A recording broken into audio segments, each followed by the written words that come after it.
ગઈકાલે મોડી રાત્રે એલસીબી ઝોન 7 એક બાતમી મળી હતી કે જુહાપુરા વિસ્તારમાં એક ઇસમ છે જેનું નામ તોસીફ અહેમદ મોહમ્મદ સલીમ કાદરી છે. એ એમડી ડ્રગ્સના વેચાણ માટે જુહાપુરામાં આવ્યા છે અને એ બાતમી આધારે એક રેડિંગ પાર્ટી આપણે ઓર્ગેનાઇઝ કરી હતી અને આ રેડિંગ પાર્ટી સરકારી પંચો રૂબરૂ એક ક્રેટા ગાડી જો જુહાપુરા રોયલ અકબર ટાવર પાછળ ગેબન શાહની પીર દરગાહ પાસે હતી એમાં એક રેડ કરી હતી અને એ ક્રેટા ગાડીની ઝડપી દરમિયાન એમાં 504 ગ્રામ 310 મિલીગ્રામ જેટલા એમડી ડ્રગ્સ જેની માર્કેટ કિંમત 50,43,100 રૂપિયા છે એ મળ્યા હતા અને એ અનુસંધાને વેજલપુર પોલીસ સ્ટેશનમાં એનડીપીએસ એક્ટની કલમ 8C અને 22C મુજબ ગુના નોંધાય છે અને તપાસ હાથ ધરી છે. એ રેડ દરમિયાન જો મુદ્દામાલ કબજા કરેલા છે એમાં 50,43,000ના એમડી ડ્રગ્સ છે અને 2 મોબાઈલ ફોન છે, એક ઇલેક્ટ્રિક કાંટા છે અને એક હુન્ડાઈ ક્રેટા ગાડી છે.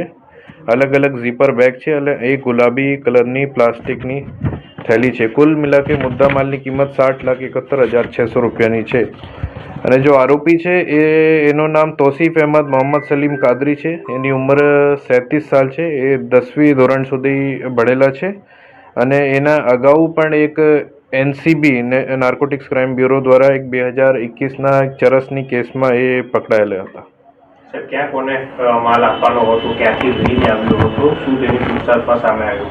અને પ્રાથમિક તપાસમાં અત્યાર સુધી એ નોમાન શેખ કરીને શાહપુરમાંથી લાવ્યા હતા અને એના અલગ અલગ ડીલર અહીંયા હતા જેના વેચાણ કરવાનો હતો. એની તપાસ અત્યારે ચાલુ છે. તોસીફ અલગ અલગ છૂટક વેચતો હતો કે અન્ય એ લઈને જ આ સીધો જ આ માલ આપી દેવાનો હતો? છૂટક પ્રાથમિક તપાસમાં છૂટક વેચાણ કરવાના અને એના આગળ પર કઈ ડીલરને આપવાની માહિતી મળેલી છે એને અનુસંધાને તપાસ ચાલુ છે. સાહેબ, કયા કયા વિસ્તારમાં આપતો હતો અને કેટલા સમયથી એક્ટિવ છે આ રીતે? એ કેટલા સમયથી એક્ટિવ છે અને એના કોણ કોણ ડીલર છે એ બાબતમાં તપાસ અત્યારે ચાલુ છે. કોઈ વિસ્તારમાં તો આપતું હશે ને, કે ચોક્કસ એ વિસ્તારને એ પહોંચાડતો હોય કે એવું કોઈ? અત્યાર સુધી એ આપણા શાહપુરમાંથી લાવ્યા હતા અને ઝોન 7માં જુદા જુદા જો વિસ્તાર છે એમાં પ્રાથમિક તપાસમાં એની માહિતી મળેલી છે.